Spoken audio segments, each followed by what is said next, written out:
most cases, the life that you live outside the house is going to be different from the life that you live inside the house. Most people are more pious outside the house than inside the house.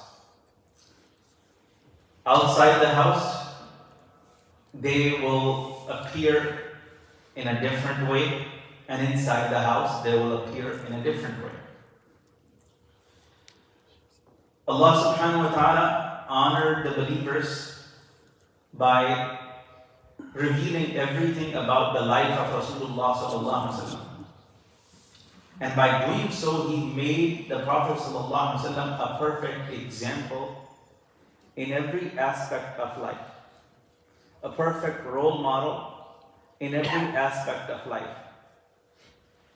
So people always wondered, what did the Prophet ﷺ do when he was inside the house? When the doors are closed, when the curtains are drawn, what was the Prophet ﷺ doing behind the walls of his home and behind the curtains of his home? So one of his beloved wives, Al-Mu'mineen Sayyida Aisha radiyallahu anha, she responded to that. And she said, كان رسول الله صلى الله عليه وسلم يخسف نعلا ويخيط ثوبا. That at home, the Prophet sallallahu alaihi wasallam would do normal things.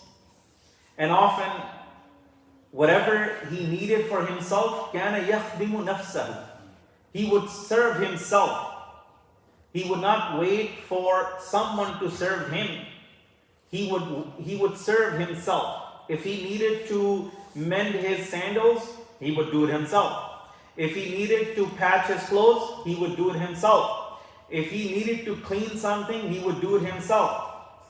And she said, in the closing of that remark, she said, كَانَ يَعْمَلُ كَمَا يَعْمَلُ أَحَدُكُمْ فِي بَيْتِهِ. He would do normal things just like any of you ordinary people do at home. What do you do at home? If you are a normal person, and if you follow the example of the Prophet ﷺ, you would be doing these things. Even though the Prophet ﷺ is the most beloved of Allah and the king of all people. If there is anyone who's truly a king after Allah, it is the Prophet ﷺ. And what do the kings do? Kings, even if they have to lift their leg, they have someone to lift their leg. Even if they have to move their hand, they have some servant to move their hand. If they need a glass of water, they have someone to bring a glass of water. If they need food, they have someone to serve the food to them. Rasulullah sallallahu alaihi wasallam, he left the best examples. He would do these things himself. He would not depend on others.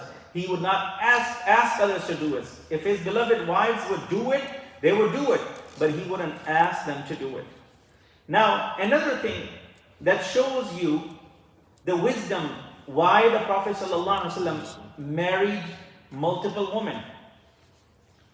If someone has more than one wife, it's not easy for that person to receive praise from all of them. There will be some wife who will be speaking badly about him. Our beloved Prophet ﷺ had 11 wives. Not a single wife of Rasulullah ﷺ ever said anything negative about the Prophet ﷺ. That this is something that the Prophet ﷺ did, I didn't like, or I wasn't happy with. Everything that he did, he made sure every one of his wives were happy, and they observed the life of the Prophet ﷺ inside the house, and then they were able to share that knowledge with the ummah. So the ummah can learn from that knowledge as well. This is, if you want to understand the culture of Islam, read the culture of the Sahaba. Today there is no country in the world which can claim that its culture is the culture of Islam. Egypt doesn't have the culture of Islam. Pakistan doesn't have the culture of Islam. Indonesia doesn't have the culture of Islam. Saudi Arabia doesn't have the culture of Islam. UAE doesn't have the culture of Islam. Syria doesn't have the culture of Islam. No country on earth today can claim that it has the culture of Islam. They all have their own cultural things. Partially, they have Islamic things as well.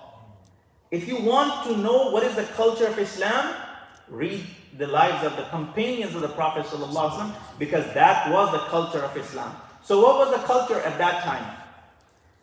The wife of the Prophet ﷺ, Ummul Mu'mineen Sayyida Aisha radiyallahu anha, she described it in this summary. She said, كان رسول الله صلى الله عليه وسلم يعمل في بيته كما يعمل أحدكم في بيته. Just like any one of you does things at home, the Prophet ﷺ would do things at home as well. Meaning the culture of that time, the culture of the Sahaba, which is the culture of Islam, was that the companions wouldn't feel ashamed doing things at home, and wouldn't say, my wife better wash my feet, my wife better do these things for me, otherwise it is going to reduce my manhood. Their manhood was not reduced in any way by doing the things that they needed for themselves, patching their clothes, or stitching their clothes, or fixing their shoes, or other things, minor things that you do for yourself. The Prophet ﷺ, he would do these things himself, and this is why he left the best examples for us. So if we want to create the Islamic culture, we have to look at the seerah of the Prophet ﷺ and the lives of the companions, what they used to do, because that was the only culture that is the Islamic culture. After that, people started adopting and polluting the culture of Islam with their own cultural things. Wa akhiru da'wana alhamdulillahi rabbil alamin.